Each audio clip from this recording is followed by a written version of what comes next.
انا بحب الريلمي 12 برو بلس، فان يجي جهاز يخليني اغير وجهة نظري بالكامل فاكيد الجهاز ده ممتاز، وده اللي انا جاي اكلمكم عنه النهارده. الفيفو في 30، الجهاز اللي انا شايف ان هو مش واخد الشهرة اللي يستحقها في الفئة المتوسطة. فانا جاي النهارده اقول لك ايه الفروقات ما بينهم، ممكن الجهاز ده يعجبك، فلايكك الجميل وسبسكرايب لو لسه ما اشتركتش ويلا بينا. بص، الاتنين بيجوا بشاشات اموليد و10 بت كلر، يعني جودة عرض مليار لون، ومعدل ريفريش ريت 120 هرتز في الشاشتين. على الورق بقى شاشة الفيفو في 30 6.68 انش، وشاشة الريلمي 12 برو بلس 6.7 انش، يعني المفروض شاشة الفيفو اكبر، بس لما نحطهم جنب بعض انت مش هتلاحظ فرق ما بينهم اساسا. الفيفو في 30 بيجي بمعدل سطوع 2800 شمعة بابعاد 1260 في 2800 بمعدل كثافة بكسلات 453 بكسل لكل انش. اما في الريلمي 12 برو بلس اقل في كل حاجة، معدل السطوع 950 شمعة، كثافة البكسلات 394 بكسل لكل انش، والابعاد فول اتش دي 1080 في 2412 بكسل، يعني دقة الفيفو في 30 اعلى 1.5K. كمان الفيفو في 30 بيدعم الاتش دي ار 10 بلس، الريلمي 12 برو بلس مش بيدعمه، فده يفيدك لو انت بتتفرج على افلام كتير. اظن جودة الالوان ما بين الشاشتين جنب بعض واضحة قدامك دلوقتي، بس كتجربة مشاهدة كاملة الفيفو في 30 بيجي بسماعة واحدة مونو، تمام؟ الريلمي 12 برو بلس بيجي بسماعتين ستيريو. وتعالوا بقى اما نشوف تجربة الصوت ما بينهم بما اننا اتكلمنا عنه.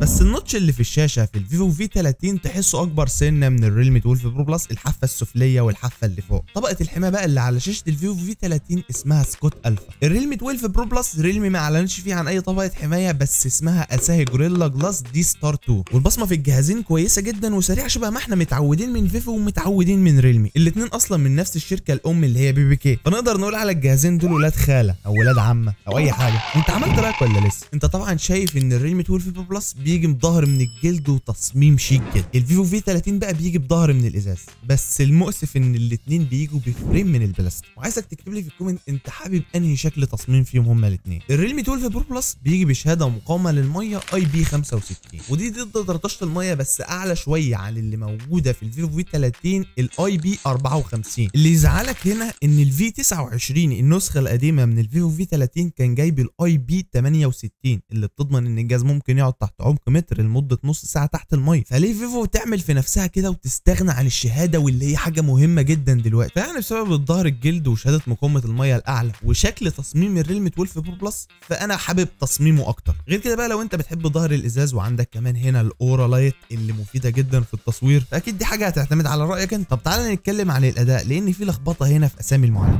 الريلمي 12 برو بلس بيجي بالسناب دراجون 7 اس جين 2، ده معالج بمعماريه تصنيع 4 نانومتر مع معالج رسومي ادرينو 710. اما الفيفو في 30 بيجي بالسناب دراجون 7 مش 7 اس 7 جين 3، ده معالج بمعماريه تصنيع 4 نانومتر مع معالج رسومي ادرينو 720. ال 7 جين 3 اقوى بكتير بنسبه 40% عن ال 7 اس جين 2، وكمان المعالج الرسومي اللي فيه اعلى. ففي المهام اليوميه الاثنين جنب بعض في فرق ناحيه الفيفو في 30، وفي فرق برضه في الالعاب الثقيله ناحيه الفيفو في 30، وفي ريندرنج لاي فيديو 4K هتلاقي برضه ان الفيفو في 30 اعلى، واستقرار المعالج كان برضه اعلى في الفيفو في 30. المعالج اللي بيحافظ على تردداته ومعالج مناسب اكتر للتصوير كان هو السناب دراجون 7 جين 3، واختيار موفق جدا من فيفو ان هي تحطه في الجهاز ده. فنقطه الاداء من غير ما نرغي فيها كتير هتروح للفيفو في 30. النقطه دي بقى اللي انا عامل الفيديو كله عشانها، هي الكاميرات، وعايزك تصحصح كده وتفوق معايا عشان الكلام اللي هنقوله مهم. الريلمي 12 برو بلس بيجي بثلاث كاميرات خلفيه، الكاميرا الاساسيه 50 ميجا بكسل بفتحه عدسه f1.8 اللي فيها المثبت البصري الحقيقي الOIS، والكاميرا الثانيه اللي ما شفناهاش في الفئه المتوسطه من اي جهاز لحد دلوقتي ال 64 ميجا بكسل البيريسكوب اللي بتديك 3x زوم، وال 8 ميجا بكسل الالترا وايد اللي فاتح عدسه f2.2. اما الفيفو في 30 بيجي بكاميرتين بس خلفيه، كاميرا 50 ميجا بكسل بفتحه عدسه f1.9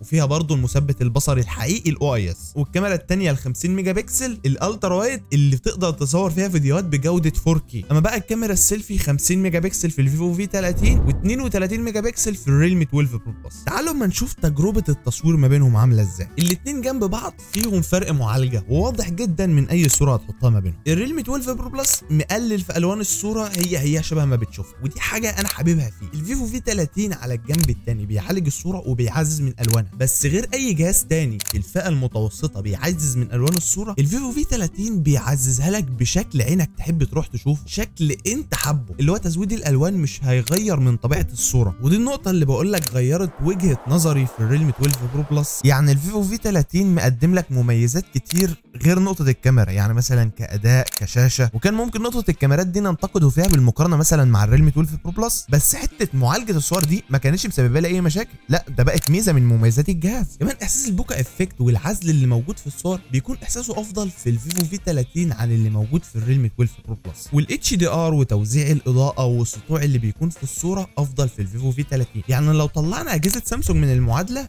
فيفو في 30 هو تقريبا افضل جهاز بيعالج صور دلوقتي في الفئه المتوسطه. الدايناميك رينج والاتش دي ار والنقط الغامقه في الصوره بيعالجها بشكل كويس جدا. يعني شوف في ضوء لاسع في الصوره اللي بتطلع من الريلمي 12 برو بلس، الفيفو في 30 بيكون معالج الضوء ده بطريقه احسن، والشادوز والحاجات دي. تصوير الاشخاص والبورتريه برضو انا حابب ان الريلمي 12 برو بلس بيطلع نفس الالوان الطبيعيه اللي احنا شايفينها، بس برضو على الجنب الثاني حابب طريقه معالجه الفيفو في 30، والسكين تون فيه طريقه معالجتها احسن شويه من الريلمي 12 برو بلس. بس نيجي بقى للبورتريه ال 3 اكس اللي بنستخدم فيه السنسور الثاني ال 64 ميجا بكسل، هتلاقي الكلام اختلف. طريقه العزل نفسها وتحديد الاطراف والجزء اللي هتاخده من الصوره والتفاصيل اللي بتطلع منه افضل بكتير في الريلمي 12 برو بلس. ده غير ان احنا لسه محافظين على نقطه المعالجه الهاديه شبه ما قلت لك. في الجنب الثاني لما بتبص على صور الفيفو في 30 البورتريه احسن في الريلمي، بس طريقه معالجه الصوره نفسها والالوان اللي بيكون فيها احسن في الفيفو في 30. ده من وجهه نظري، ممكن انت تختلف معايا في النقطه دي عادي جدا. السنسور اللي في الريلمي اكيد لازم يطلع لي النتيجه دي. ودي كده شويه صور مقارنه ما بينهم، ما بين ال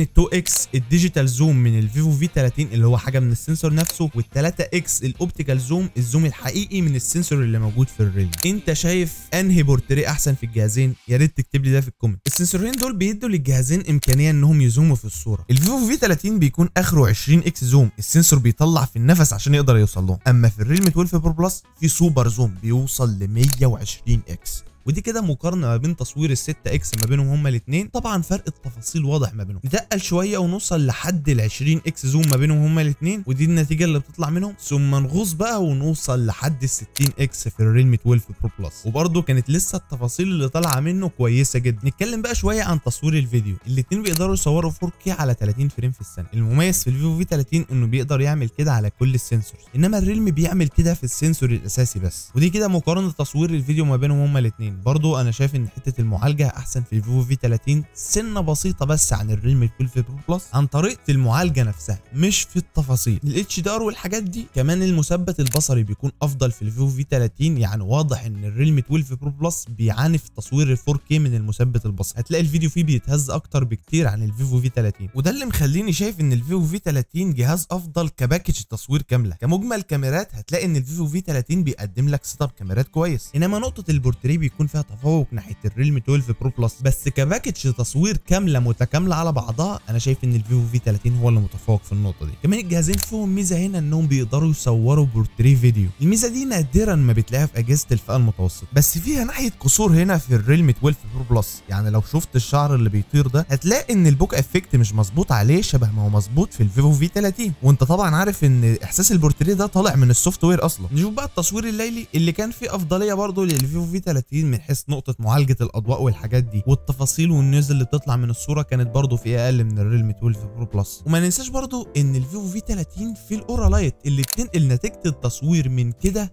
لكده، واللي بتقدر تتحكم في شدتها وسطها عشان تطلع لك درجه اللون اللي انت عايزها. ونشوف بقى تصوير الكاميرا السيلفي، وعلى عكس ما تعودنا من الفيفو في 30 الريلمي 12 برو بلس كان احسن فيها من حيث حته الاتش دي ار ومعالجه السكين تون والتفاصيل اللي بتطلع منها كانت احسن وافضل في الريلمي 12 برو بلس. بس المؤسف ان اخرها بتصور 1080 على 30 فريم في الثانيه، الفيفو في 30 بيصور 4K 30 فريم في الثانيه من الكاميرا السيلفي. يعني كنقطه حاسمه في الكاميرات لو هنتكلم كجهاز لتصوير كمجمل انا شايف ان الفيفو في 30 هو اللي هيفوز. اما كتصوير بورتريه بقى وانت عارف انك بتصور بورتريه كتير ونقطه ال 3 اكس والزوم السوبر زوم ده، بشوف انت حابب ايه من الريلمي 12 برو بلس. فبص يعني لو انت شخص عنده خبره في التعديل وبيحب انه يعدل على الصور بايده، الريلمي 12 برو بلس هيكون نتائجه كويسه جدا معاك. انما بقى لو عايز تريح دماغك وعلى طول اول ما تصور الصوره تنزلها ومن غير ما تعدل عليها، الفيفو في 30 طريقه معالجه للصور كويسه جدا. تعالوا بقى اما نكمل ونتكلم عن البطاريات. الجهازين بيجوا ببطاريه 5000 ملي امبير، في الريلمي بتيجي بقدره شحن 67 واط،